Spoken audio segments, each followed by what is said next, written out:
Hello internet, how are you? It's been a while since I uploaded a video, but I wanted to give you a little update on my life.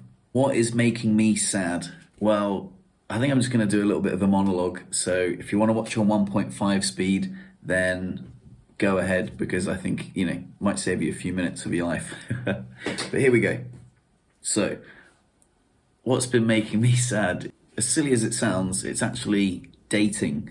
A few things that have happened recently that caused me to have a bit of a mental health dip, and it all actually stemmed from insecurities about being in a wheelchair and attracting the opposite sex, which sounds like really silly and adolescent and bonkers, but yeah, dating is painful sometimes, Ended up going on a couple of dates with a young lady, and it was really pleasant. It was a few weeks ago now.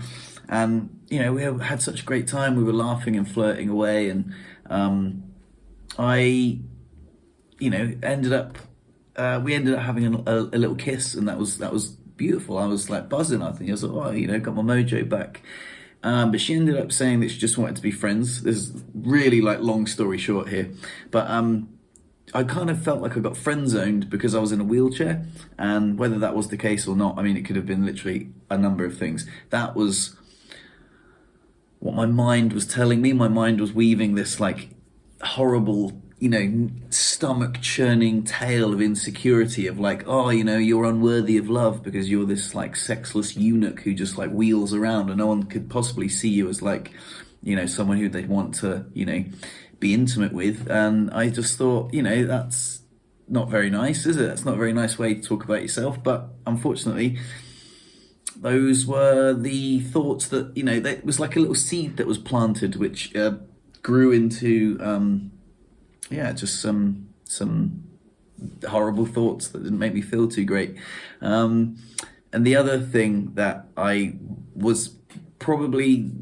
a bit hesitant to mention, but I talked about it on the podcast, if you listen to the podcast, but Lou got a new boyfriend, which is absolutely fine. I'm super happy for her. We still maintain a great friendship and he seems lovely. But then I stupidly went and looked on his Instagram profile like an idiot stalker, and I started comparing myself to his highlight reel. He's an incredibly good looking, charming, lovely man, and I started to think of myself as I don't know, broken. There was this huge difference between this fully functioning man and me, and that sort of I guess planted the seed of insecurity even further. This was before I went on the dates, but yeah, it's pretty hard. Again, I'm totally happy for Lou, and we've even spoken about it. She's like, "Oh, you're such a wally. Why do you compare yourself to some guy's highlight reel on Instagram? That is the recipe for insecurity, And so she just assured me that I was definitely worthy of love. That I'm funny and charming and good looking and humble. Her words. And that I need to rely on those things. Those are my strengths, being funny and kind and caring and stuff like that. And it was really lovely. It's really nice and kind of, it was reassuring. But then you have this sort of, I don't know, when you have this internal monologue that is quite dark, and it's quite, you can't really just, sometimes, your logical mind just says, okay, brilliant, that's perfectly acceptable advice. Let's just turn off the insecurity and get on with your life. But that, your brain doesn't work like that sometimes. And I got really twisted and sort of sent down a pretty dark rabbit hole of depression. But I also want to talk about when my friend Sai came to visit, because he's a very good friend of mine. We used to live together in New Zealand, and we were great buddies, but I haven't seen this guy in so long, and he just messaged me saying, "Oh, I want to come to Morzine, can I come stay with you and hang out?" And he was the loveliest guy. We got on so well. And if you try to fuck with me, then I shall fuck you too. We spoke about philosophy and politics and got stoned together. It was great. We had such a great laugh. Really good friends. What a knob. He was like practicing like doing wheelchair skills and like falling out my wheelchair and stuff. It was really great. We even just did like stuff like going grocery shopping and like running a few errands, going to the laundrette and stuff like that. It was really good. And when we were at Alta Lumina, it was such a crazy experience that I had to get like Cy and my friend Pete to like carry me up the stairs. It was so outrageously wheelchair unaccessible, but I was like, I'm not even going to tell them I'm in a wheelchair. I'm just going to turn up and we're just going to do it. I had like my big off-road wheels on and my freewheel, and we just did it, man. We made it happen, and it was this magical bloody thing that was going on. There was like music going on. It felt like you were in Avatar or something, and there was this story. There were like holograms in the woods. It was absolutely amazing. But because I was a bit stoned, sorry mum, I felt like I was like the protagonist of the story, like just going around like trying to navigate like the snow in my wheelchair. I had to like wheelie down this really steep bit, and it was like dun, dun, dun, dun, dun, and like, oh, it was really fucking cool, man. I loved it. It was so awesome. And then afterwards I did like a bit of hill bombing, which was so funny. I've never tried that before, but it's definitely my new favorite thing to do. I loved it.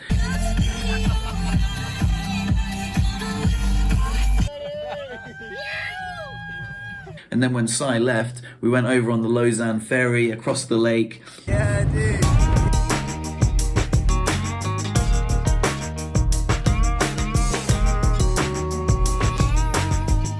That was so cool, man. Wait. Yeah. Nice. Not very smooth.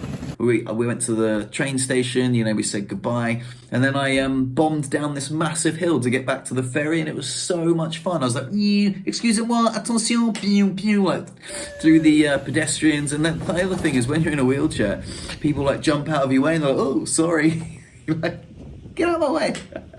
Oh, it's so funny. It was like pretty like fast and a little bit antisocial maybe, because you're in a wheelchair. People were like, what the hell? That guy's just bombing down the wheelchair, like pulling massive wheelies, like woo. It was so fun.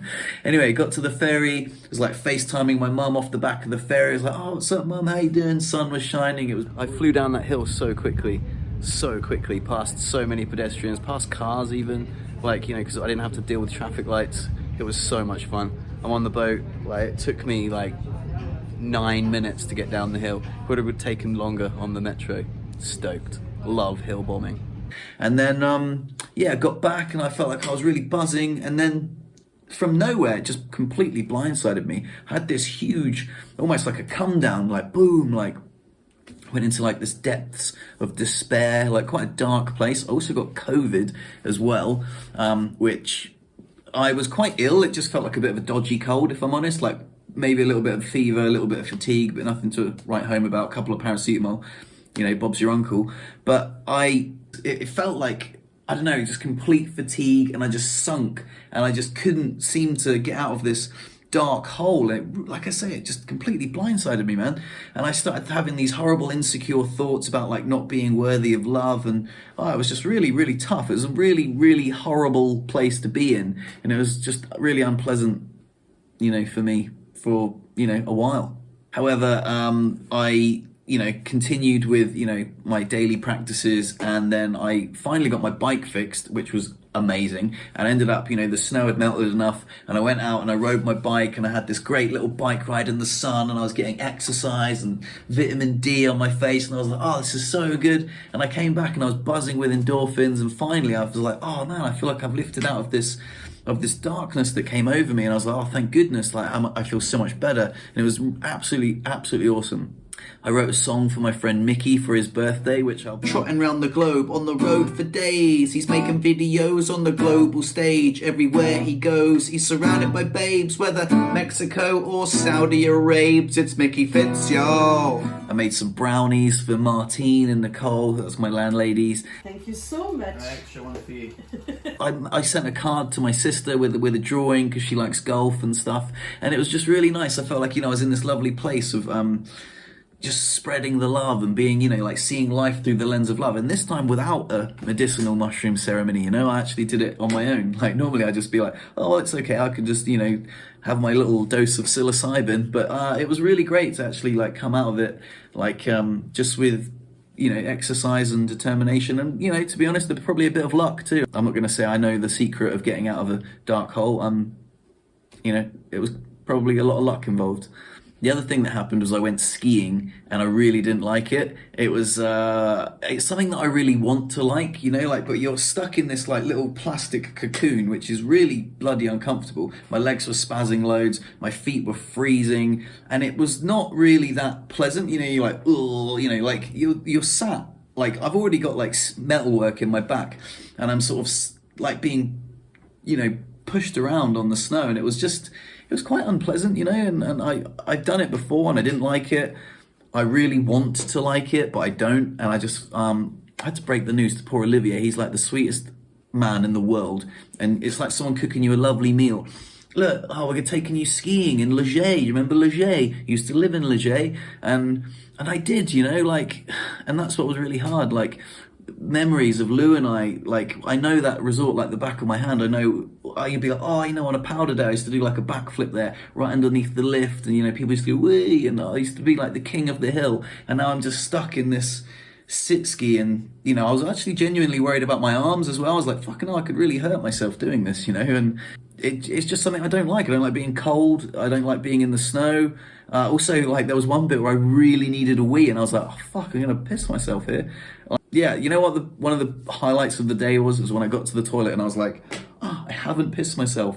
What a bonus! Like, if you've got a spinal cord injury, it's really sometimes really hard to hold a wee in for 2 chairlifts. I was like, wow, excellent. But yeah, skiing is just not my thing, man. Which also brought me onto this other like epiphany of like, why the hell do I live here in Morzine? It's basically like a ski resort. They're probably one of the most un-wheelchair friendly places I could choose to live. For 5 months of the year it's covered in snow, which is, what the hell? I have to drive everywhere. And I thought, what? The other thing is I don't speak fluent French, which is, embarrassing because I've lived there for like 8 years. What I'm saying is this is like an able-bodied person's paradise, and for me it's like I'm living life on expert level, and I'm like, how about like you live in a city, bring it down to like hard, or even go so far as to say, how about you live somewhere where you can speak the native language? So the seed has also been planted that perhaps I don't want to live in Morzine anymore, and perhaps I want to live in a city, and perhaps a city in the UK, because it would be hacking the fluency thing. Like, one of the things that I really want to do is be fluent in the native language, and that would be an instant hack. I'd be like, I'd just, you see where I'm going with this? It's kind of obvious, right? A nice flat city with like, when I see like a concrete playground, it's awesome for me. Like, it's like, oh my God, this is so awesome. So why not live somewhere that is a little bit more wheelchair friendly and where people speak my language? So what I'm saying is I've been given some serious thought to moving back to the UK, and probably going to do it. The thought really excites me. I one of my things on my to-do list recently is to create a vision board of like what I want to do with my life. And one of the things, I did some writing in my journal. I feel like maybe I could share it with you, share it with the internet. Why not? I feel like this whole vlog has been like full of oversharing anyway. I think like what I really like, the dream life that I want to live is is I want a family. I want a career that suits my lifestyle, children, to be a dad. I want a wife, I want a home, I want some healthy hobbies, to have friends, good friends, close friends, to be healthy, happy, helpful, to give back to the community, to be a mentor, to be interested in people, to be selfless, to provide for my family. I want a comfortable wheelchair accessible home. That would be really cool. I'd love that, maybe a dog, and a compatible life partner who's kind, loving, shares similar interests. Is that too much to ask? I feel like that's probably, a humble dream, to just have like a life which is, I don't know, like, what am I doing here? A lot of people say that I've done so much since my accident, but if I look back, I really feel like I could have done a lot more, I could have learnt a new skill by now, like that would translate into the workplace. I don't really like living off, disability benefits. I want to have a job. I want to be a cog in a machine. I want to, have problems to solve. I want to work with a team. It would be really great to like have a good career, a job that I enjoy, that I wake up and be like, I've got a job to do, and that would be really cool. I'd really like that. I don't really know what I want to do, and but I'm open to suggestions. I had a word with my friend Danny recently, and he was like, he's a great friend. We used to live together in New Zealand, and he said to me this beautiful thing, which actually made me cry, made me tear up. And he said, he's 43, so he's like 3.5 years older than me. He said, Fred, if you'd have told me 3 years ago that I'd be living in England, married with a kid, he's like, I wouldn't have believed you. I'd be like, bullshit, no way. And it really brought a tear to my eye, because I was like, I'm 39, I'm going to be 40 this year. I want, a family, a wife and children, but, I think maybe the odds are stacked against me a little bit, but, it's something to aim for, right? And who knows what's going to happen in 3 years? And if it could happen for Danny, it can definitely happen for me. I mean, he's an awesome guy. I feel like I'm an awesome guy, like what, and I maybe want to try and set an intention. And there was this great thing I heard about intentions being like pulling back a bow, and it was intention, and then you kind of I'm really killing the metaphor here. I think you kind of get the idea. So if I could aim my arrow anywhere, it would be towards these things, which I think that's what I want, it's what I want from life. And I think it's great to have like a goal and a mission and a vision. So that's what I want. And so I'm sorry, this was just a huge brain dump. It's probably going to be super long. If you're like one of the 5% of people that have stayed watching till the end, then thank you. I really appreciate you taking the time to watch this. But yeah, thanks for indulging me. I think this was probably as helpful for me as it was for you, probably more. But anyway, I'm blabbering. Thank you for listening, and any feedback in the comments, totally welcome, because I don't know how I'm going to work this out. Life's a roller coaster, baby. Just got to ride it. Ronan Keating. Love yourselves and each other. Peace.